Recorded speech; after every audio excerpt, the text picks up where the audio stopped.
Bonjour, je suis Yolande Zoberman. Je fais des films, je suis cinéaste. Je fais des films documentaires, je fais des films de fiction.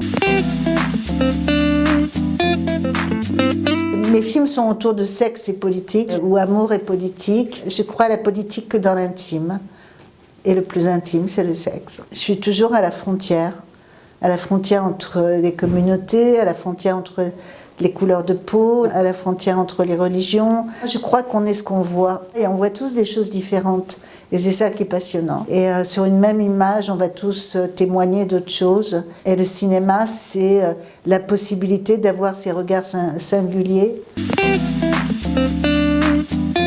J'ai présenté 3 projets au parcours. J'ai présenté La Belle de Gaza, qui est un documentaire qui est en train de se terminer.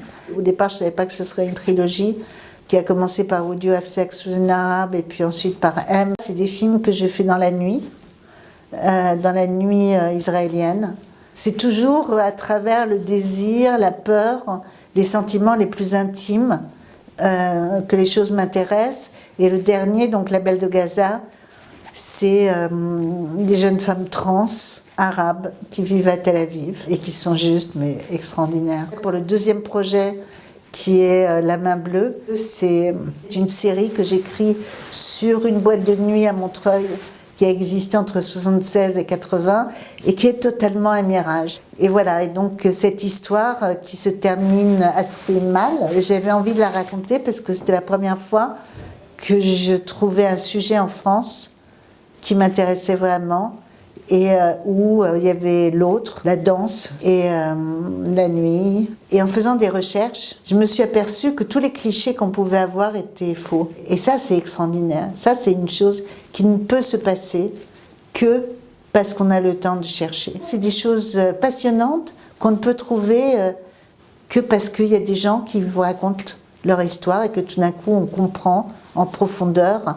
Et le parcours d'auteur, voilà, c'est ça, c'est ce temps-là. Le 3e projet s'appelle Emma et c'est inspiré d'Emma Goldman, qui est une anarchiste que j'ai découvert il n'y a pas longtemps et qui me passionne parce que à la fin du 19e siècle, tout début du 20e, tout ce qu'elle défend, c'est tout ce qu'on défend aujourd'hui. Le droit à la jouissance de la femme, le droit à l'avortement, la journée de 8 heures. C'est quelqu'un qui est d'une liberté de penser en même temps, qui a eu une vie juste passionnante.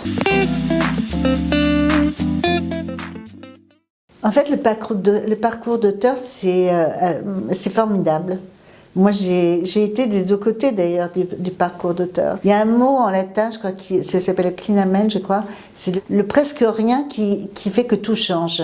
Et j'ai l'impression que le parcours d'auteur pourrait avoir ce rôle dans le cinéma, c'est-à-dire que les projets, par exemple, que j'ai pu lire quand je siégeais au parcours d'auteur, me paraissaient passionnants, pas formatés, alors que dans le reste du cinéma, on a vraiment l'impression d'un formatage. Et donc, il y a la possibilité de créer des étincelles. Je trouve ça formidable. Ça permet de respirer, ça permet de travailler, de chercher. Et quelquefois, on trouve à côté de ce qu'on cherchait.